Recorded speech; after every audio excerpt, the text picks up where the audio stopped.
कज़नों के साथ हम लोग आए थे जंगल में घूमने। इस जगह का नाम है त्रेड़, हम इसको अपनी ज़बान में त्रेड़ कहते हैं। इस तरफ आगे चांगा लगता है और इस तरफ द्वारियाँ। ये ऊपर ढोक है गुजर बैक, उससे आगे रास्ता आता है। भाई साहब ये चेक करें, हमें मिले ढेर सारे पहाड़ी गन्ने। ये खाने में बहुत लजीज होते हैं। असल में इस दफ़ा बर्फ़ थोड़ी लेट ख़त्म हुई है तो इस वजह से ये अभी छोटे हैं, नहीं तो ये काफ़ी बड़े होते हैं। तो हमने यहाँ पे गन्ने को एंजॉय किया, साथ में बहुत ही प्यारी और सुरीली आवाज़ चौधरी नेक आलम परवाना साहब की। आप भी सुने और कमेंट में हमें बताएं कि इस गन्ने को आप अपनी ज़बान में क्या कहते हैं और चौधरी नेक आलम परवाना साहब की आवाज़ आपको कैसी लगी। मतदा दरियाए लाही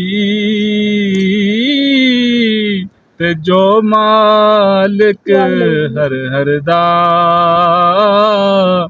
उस दा नाम चितारन वाला ते किसे मैदान नहर दा ते सुपने दे विच मैनू माई मिलिया ते मैं गल विच पा लिया बावां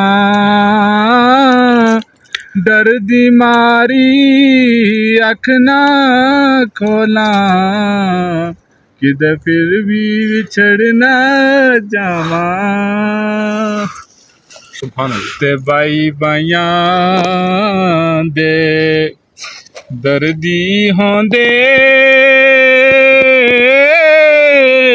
ते बाई बाइयां दियां बावां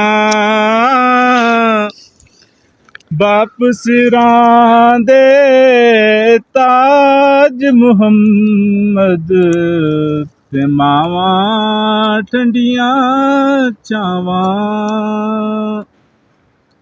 ते लोहे लोहे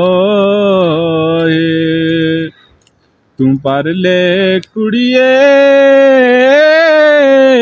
जे तुद पांडा परना शाम पई बिन शाम मुहम्मद ते घर जांदी ने डरना।